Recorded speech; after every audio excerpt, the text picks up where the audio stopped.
Hi friends, welcome to cinema artist best. Cinema artist பெஸ்ட்டில் இப்போ நான் பார்க்க போகிற திரைப்படம் என்னன்னா சென்டிமெண்டல் வேல்யூ. திரைப்படம் இல்லை 2025. இது வந்து பார்த்தீங்கன்னா ஒரு நார்வே நாடு திரைப்படம்ங்க. திரைப்படத்தின் ரைட்டர் அண்ட் டேரக்டர் யார் சொல்லி பார்த்தீங்கன்னா ஜோயாக்கம் ட்ரையர். திரைப்படத்தின் writers Joachim Trier and Eskil Vogt. இந்த திரைப்படத்தில் ரனட் ரென்வெஸ், நோரா போர்கா முதன்மை கதாபாத்திரம் பண்ணியிருக்காங்க. அண்ட் தென் ஸ்டெல்லன் ஸ்கர்ஸ்கார்ட், அவர் கஸ்டோ போர்கா, அவரும் ஒரு முதன்மை கதாபாத்திரம் தான். சரிங்க, சென்டிமெண்டல் வேல்யூ என்ன மாதிரி கதைகள்னு பார்ப்பாங்க. கஸ்டோ போர்க் அவர் வந்து பார்த்தீங்கன்னா ஒரு மிகச்சிறந்த இயக்குனர். கிட்டத்தட்ட வந்து அவருடைய 70 வயதில் இருக்கார். அவர் வந்து இப்போ வந்து படம் பண்ணி கிட்டத்தட்ட ஒரு 15 வருடங்கள் மேலே ஆயிடுச்சு. இப்போ என்னன்னா அவருக்கு மறுபடியும் வந்து ஒரு படம் பண்ணணும் அப்படின்ற ஒரு நோக்கம் அவருக்கு இருக்கு. ஸோ அது யாரை வச்சு பண்ணலாம், ஒரு ஒரு ஒரு நாயகி பேஸ்டு ஃபிலிம் அது யாரை வச்சு பண்ணலாம்னு முடிவு எடுக்கும்போது தன்னோட மகளை வச்சே பண்ணலாம் அப்படின்ற ஐடியாவுக்கு அவர் வராரு. பட் இங்கே பிரச்சனை என்னன்னா அவருக்கு 2 மகள்கள். யார் யார் சொல்லி பார்த்தீங்கன்னா நாயகியான நோரா போர்க் அண்ட் அவரோட அக்கா வந்து ஆக்னஸ் போர்க். இப்போ இவங்களுக்கு வந்து பார்த்தீங்கன்னா, இதுல வந்து என்னன்னா, கஸ்டோவும், நோராவும் சரியான டெர்ம்ஸ்ல இல்ல. வேறாஸ் ஆக்னஸ் வந்து அவங்க அப்பாவ ஏதோ ஒரு வகையில ஏத்துக்கிறாங்க. பட் ஆனா, நோரா வந்து கஸ்டோவ் கூட சரியான ஒரு டெர்ம்ஸ்ல இல்ல. ஏன்னா, அவரு வந்து தங்கள விட்டுட்டு போயிட்டாரு ஒரு காலத்துல. கிட்டத்தட்ட பிரிஞ்சுட்டாரு அப்படின்ற ஒரு கோவம் அவங்களுக்கு உள்ளுக்குள்ள வந்து சின்ன வயசுல இருந்தே இருந்துட்டு இருக்கு. இப்போ வந்து பட் ஷி இஸ் பேசிக்கலி யார் அப்படின்னு சொல்லி பார்த்தீங்கன்னா,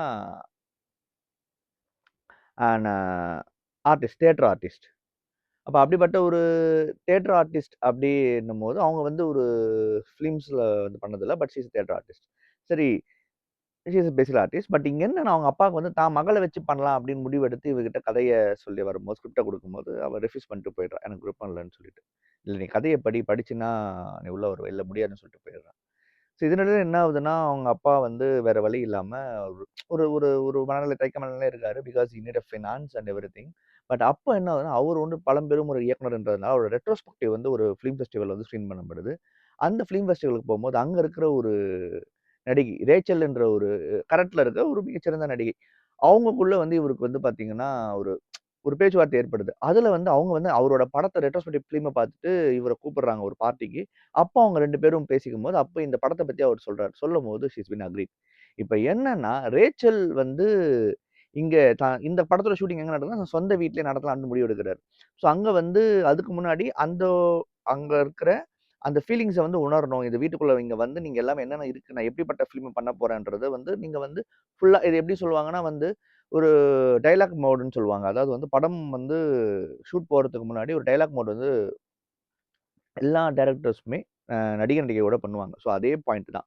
ஷி இஸ் பேசிக்கலி பிரெஞ்ச் அப்படின்றதுனால, ஸோ இங்க அவங்கள மறுபடியும் கூட்டு வந்து நார்வே கூட்டு சொந்த வீட்டிலேயே வச்சு அவர் வந்து கதைய வந்து அவர் வந்து சொல்ல ஆரம்பிக்கிறாரு. ஸோ இப்போ என்ன ஆகுதுன்னு சொல்லி பார்த்தீங்கன்னா, உள்ள வந்த ரேச்சலுக்கு ஒரு விஷயம் தான் புரிய ஆரம்பிக்குது. இது வந்து ஃபேமிலி அவரோட சொந்த வாழ்க்கைய தான் அவர் வந்து படமா எடுக்குறாரு. இதுல வர கேரக்டர்ஸ் யார் யாரு அப்படின்ற ஒரு பல விஷயங்கள் வந்து மர்மங்கள் வெளில வருது. இப்போ வெளில வரும்போது என்ன ஆகுதுன்னு சொல்லி பார்த்தீங்கன்னா, ரேச்சல் வந்து மிக முக்கியமா அ நோராக்கும், கஸ்தோவுக்கும் பாலமா இருந்தாங்களா? ஆர் எல்ஸ் அவங்க வந்து தனக்கு ஆல்ரெடி ஒரு ஒரு கனெக்ஷன வந்து கட் பண்ணி விட்டுட்டு இல்லாத கனெக்ஷன இன்னும் வந்து மோசம் பண்ணிட்டு போயிட்டாங்களா? அப்பாக்கும், மகளுக்கும் என்ன மாரி உறவு கடைசில இருந்தது என்று சொல்ற படம் தான் சென்டிமெண்டல் வேல்யூ. சென்டிமெண்டல் வேல்யூ பொறுத்தவரைக்கும், இது வந்து படம் கான்ல ரிலீஸ் ஆகி மிகப்பெரிய வரவேற்பு இந்த படத்துக்கு வந்து பார்த்தீங்கன்னா, பயங்கர வரவேற்பு. கிட்டத்தட்ட இப்ப ஆஸ்கர்ஸ்ல கூட பார்த்தீங்கன்னா, இந்த படம் தான் வந்து சிறந்த படமா வின் பண்ணுச்சு. பெஸ்ட் இன்டர்நேஷனல் ஃபீச்சர் ஃபிலிம்ல. பட் ஆனா என்ன பொறுத்தவரைக்கும் சென்டிமெண்டல் வேல்யூ வந்து இட்ஸ் நாட் பேசிக்கலி ஒரு கிரேட் ஃபிலிம்லாம் ஒண்ணும் கிடையாது.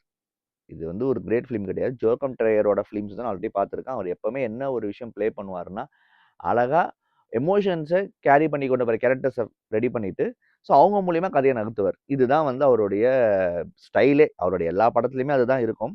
அவரோட முந்தைய படம் ரிப்ரைஸா இருக்கட்டும், ஓஸ்லோ ஆகஸ்ட் 31 இருக்கட்டும், அதுல கொஞ்சம் வந்து ஒரு வேல்யூ இருந்த மாரி ஒரு ஃபீல். பட் ஸ்டில் அதுக்கப்புறம் வந்து நான் அதெல்லாம் அப்ப பார்த்தது. அதுக்கப்புறம் அவர் கொஞ்சம் கொஞ்சம் கொஞ்சமா அவருடைய இதுவ வந்து மாத்திக்கிட்டு, ரொம்ப ஒரு இந்த மாரி ஒரு பேக்ட்ராப்க்குள்ள வந்துட்டாரு. ஸோ, இங்க என்னன்னா, இந்த படம் வந்து காப்பாற்றப்படுகிறது யாரால காப்பாற்றப்படுகிறதுன்னா, மிக முக்கியமாக மிக தேர்ந்த நடிகர்கள். மிக முக்கியமா ரெனட் ரெவன்ஸ்லாம் பெர்ஃபார்மன்ஸ்லாம் பீக் பெர்ஃபார்மர் அவங்கலாம் வந்து. ரொம்ப அசால்ட்டா பண்ணக்கூடியவங்க. அவங்கலாம் வந்து இந்த படத்த வந்து அவ்ளோ அழகா கேரி பண்ணி கொண்டு போறாங்க. அதே மாரி வந்து ஸ்டெல்லன் ஸ்கர்ஸ்கார்ட் அவர பத்தி சொல்லவே வேணாம். அவர் பெர்ஃபார்மன்ஸ்லாம் எப்பவுமே பீக்கா தான் இருக்கும். அவர் அப்படிப்பட்ட ஒரு நடிகர் அவரு. ஸோ இந்த மாரி நடிகர்கள போட்டு ஒரு ஒரு ஒரு கரெக்ட்டான ஒரு ஃபார்ம்ல வந்து கொண்டு போறதுல கை தேர்ந்த கில்லாடி தான் அ ஜோக்கியம் ட்ரையர். பட் இதுலயும் அதான் பண்ணியிருக்காரு. இதுக்கு முன்னாடி பண்ண வொர்ஸ்ட் பெர்சன் இன் த வேர்ல்ட்ன்னு ஒரு படம். அதெல்லாம் ஆகா ஓன்னு பாராட்டி வந்து அந்த அளவுக்கு கொண்டாடிட்டாங்க. பட் என்ன பொறுத்தவரைக்கும் அது அந்த அளவுக்கு ஒரு வேல்யூபிளான ஃபிலிம்லாம் ஒண்ணும் கிடையாது. அந்த அளவுக்கு தூக்கி கொண்டாடுற அளவுக்குலாம் இந்த படமும் அதே மாரி தான். ரொம்ப போட்டுலாம் நீங்க the greatest film of the இயர்ன்லாம் சொல்லிட்டுலாம் சுத்த வேண்டிய அவசியமே இதுல கிடையாது. இதுல வந்து என்ன ஒரு பாயிண்ட் இவர்கிட்ட இருந்து கத்துக்கலாம்னா, ஒரு எமோஷனல் கேரக்டர்ஸ் அதாவது படத்த வந்து ஒரு எமோஷனல் ட்ரிவனா எப்படி கொண்டு போறதுக்கு, ஒரு அட்டாச் பண்ணி கொண்டு போறதுக்கு, ஒரு ஆடியன்ஸ உள்ள க்ளூ பண்றதுக்கான பாயிண்ட் வேணா இது பண்ணலாமே தவிர, அத தாண்டி வந்து ஒண்ணும் பெருசா இவர் படத்துல இருக்காது. பட் டைரக்டரா he always he will do his job. அதுல இந்த படத்தையும் எனக்கு கரெக்ட்டா கொண்டு வந்துட்டாரு வைங்க. பட் படத்துல வந்து இது ரொம்ப ஒரு பயங்கரமான படம்னு சொல்ற அளவுக்குலாம் இங்க ஒண்ணும் கிடையாது. ஈவன் ஆஸ்கர் வொர்த்தி ஃபிலிமானா டெஃபினட்டா கிடையாது. பட் ஆஸ்கர் ஏன் குடுக்கப்படுதுன்னா, அது எப்பவுமே ஆஸ்கர் அரசியல் உண்டு. அந்த அரசியல் வந்து பார்த்தீங்கன்னா, இதுல வந்து அதிகமா இந்த இந்த மாரி ஒரு டிஸ்ஃபங்ஷனல் ஃபேமிலி. ஏன்னா ஆஸ்கர பொறுத்தவரைக்கும் என்னைக்குமே பொலிட்டிக்கலா எதுவும் அவார்ட் குடுத்துறக்கூடாதுன்னு ரொம்ப தெளிவா இருக்கிற ஆளு. பட் அவங்க வந்து அது அது இருக்கிறதுனால அந்த இடத்துல குடுக்கப்பட்டது ரைட் தான். பட் கான் மாரியான ஃபெஸ்டிவல்ஸ் இப்ப எல்லா உலகம் ஃபுல்லா ஃபெஸ்டிவல்ஸ்லயுமே இந்த மாரி பிரச்சனைகள் இருந்துட்டு தான் இருக்கு. ஸோ நல்ல திரைப்படங்களுக்கு பெருசா அவங்க வந்து அவார்ட் குடுக்கறதில்ல. இந்த மாரி சென்டிமென்டல் வேல்யூ உள்ள படங்களுக்கு தான் அவார்ட் குடுக்குறன்ற ஒரு பாயிண்ட்க்கு வந்துடுறாங்க போல. அதே மாரி ஒரு சென்டிமென்டல் வேல்யூ டைட்டிலுக்கு ஏத்த மாரி சென்டிமென்ட்டா அவார்ட் குடுத்துட்டாங்கன்னு தான் நான் சொல்லுவேன். பட் எனக்கு இந்த படத்து மேல பெருசா ஒரு உடன்பாடு எதுவும் கிடையாது. பட் ஸ்டில் இந்த படம் வந்து ஒரு நம்மள வந்து கடைசி வரைக்கும் என்கேஜ் பண்ணி கொண்டு போறதுல வந்து டைரக்டர் கைத்தேர்ந்து நிக்கிறார்ன்றதுல எனக்கு எந்த சந்தேகமும் கிடையாது. என்ன பொறுத்தவரைக்கும் இட்ஸ் வந்து ஒரு வாட்சபிள் ஃபிலிம் தான். இந்த படம் வந்து பார்த்தீங்கன்னா, சொன்ன மாரி வந்து கான்ல வந்து a grand prize of the festival grand prix award வாங்கியிருக்கு. அதே மாரி வந்து ஆஸ்கர்ஸ்ல இந்த 2 ஆஸ்கர்ஸ்ல வந்து பெஸ்ட் இன்டர்நேஷனல் ஃபீச்சர் ஃபிலிமும் அவார்ட் வாங்கியிருக்குங்க.